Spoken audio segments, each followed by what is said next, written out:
guys, Mike here, and in today's video we're going to field test this new Superlative Arms bleed off retrofit gas piston system for the AR-15.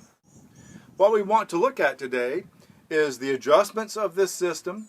We're also going to see if this system affects muzzle velocity, and we're going to do a subjective and objective review of how this may change sound with the suppressor use.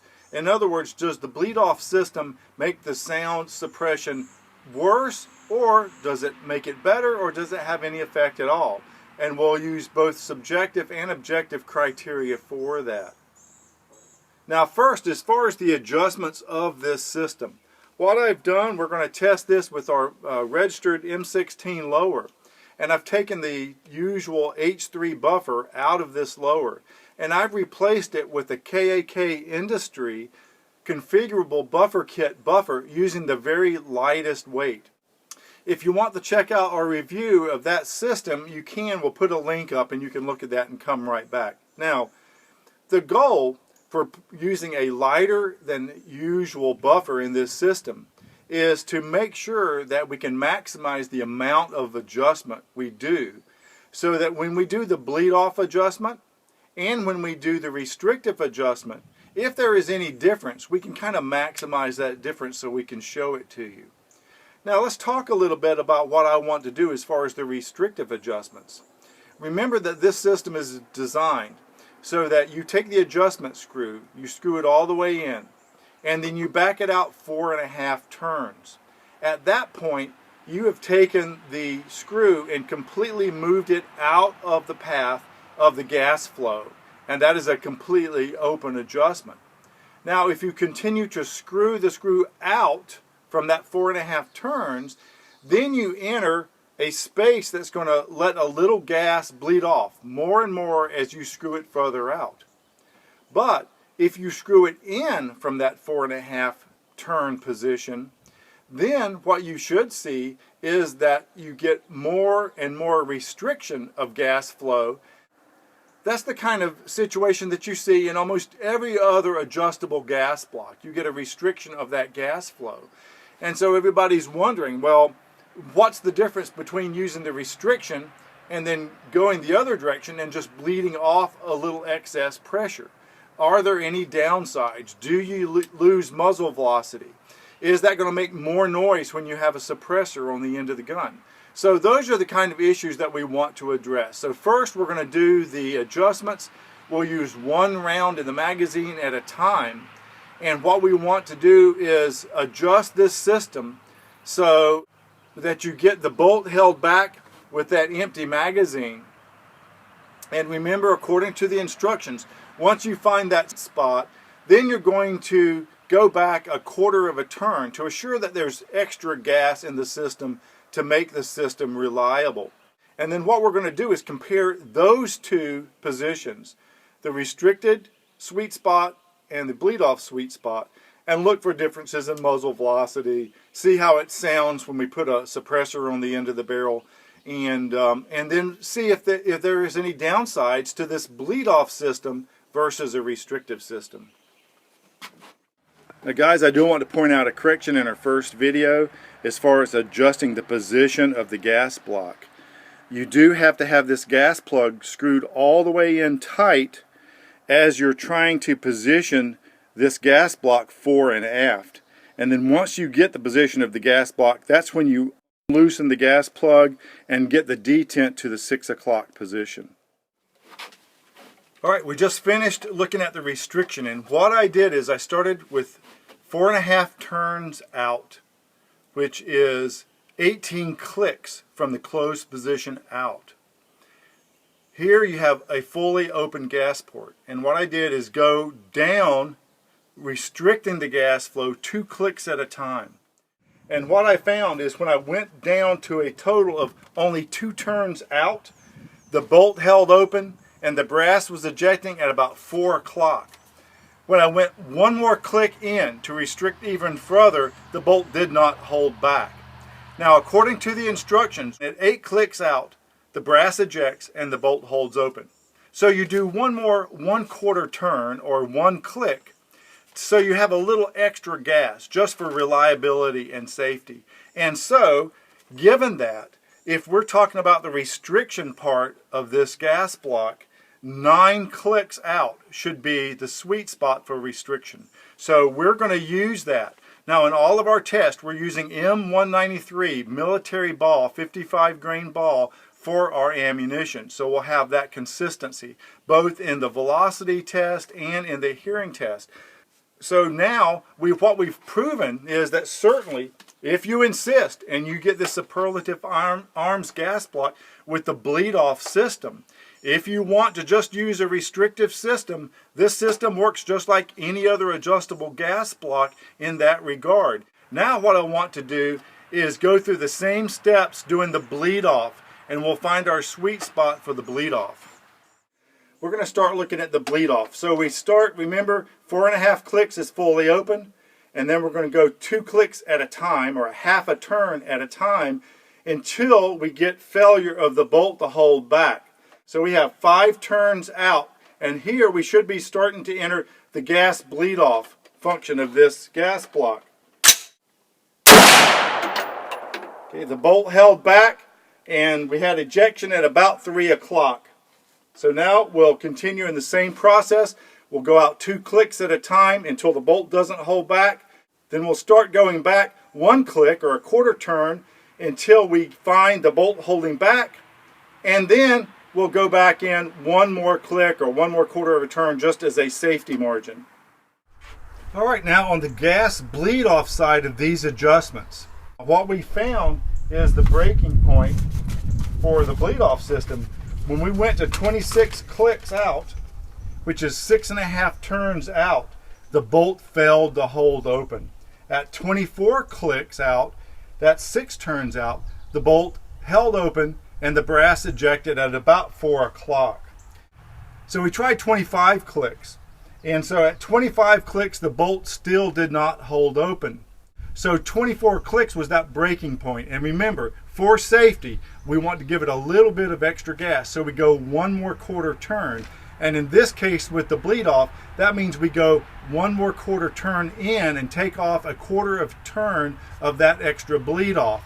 So that means 23 clicks out from bottoming out the screw.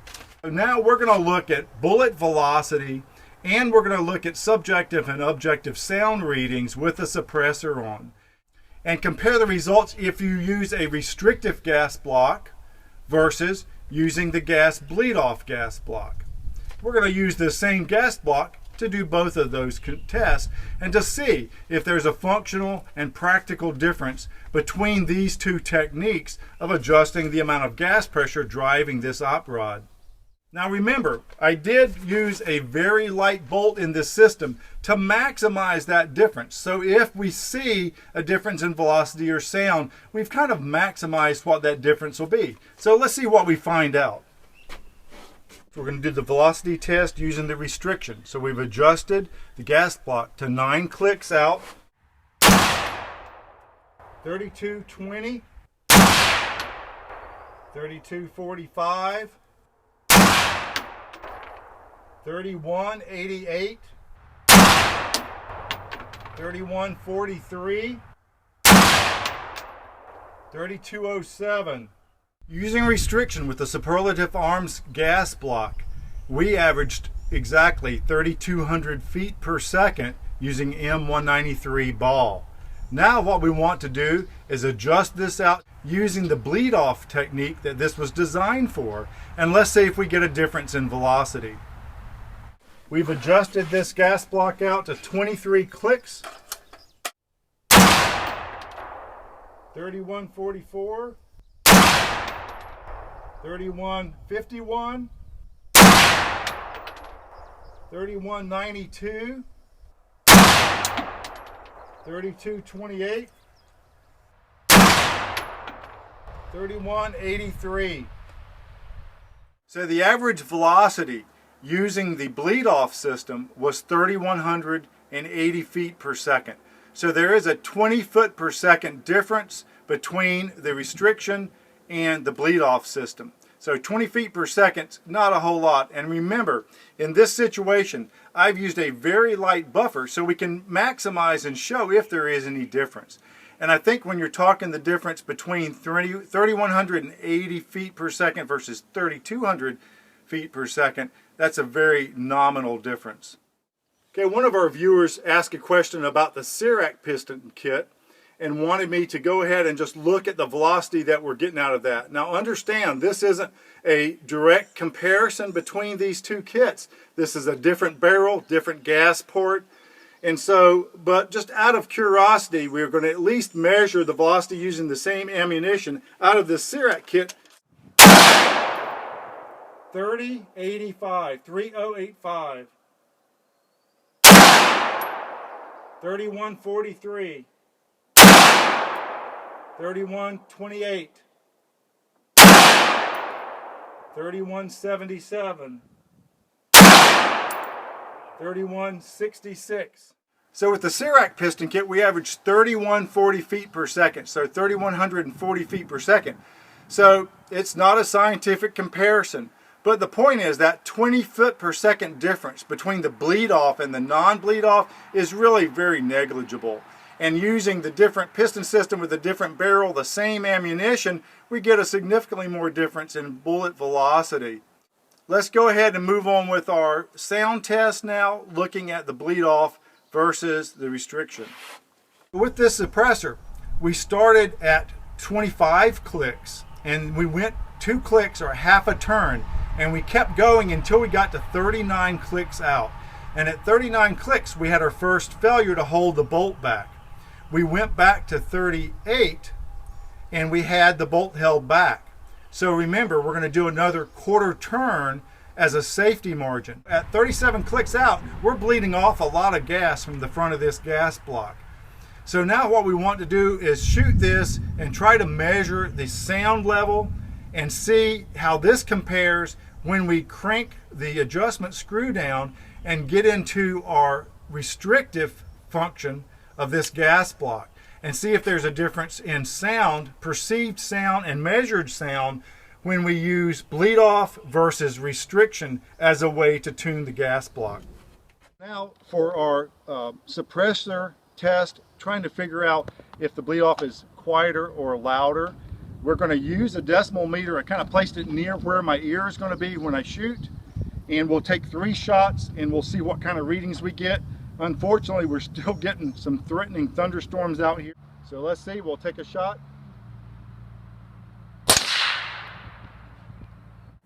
At this point, what we want to do is go ahead now and use restriction. What I'm going to do with the suppressor is start only 8 clicks out. So there's a little bit more restriction, and we'll do our 1 round of the magazine test and see how much more restriction we can get before we find the sweet spot using a suppressor.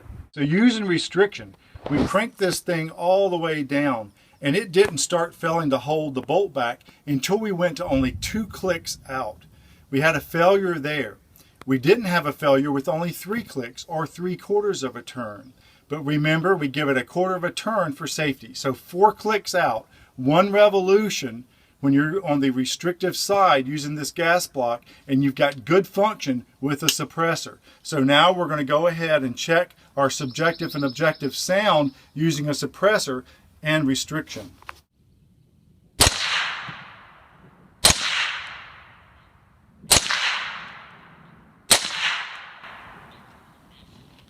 Okay, just subjectively, I think that actually that was a little bit louder than what I was appreciating when we had the bleed off going on, at least subjectively. I don't know, how does our cameraman feel? Could you tell the difference? So yeah, we got a positive there too. All right, and let's see, we get a maximum here. And this was sitting right next to my ear, and it's showing a maximum of about 8 to 10 decibels higher than what we were seeing when we had the gas bleed off.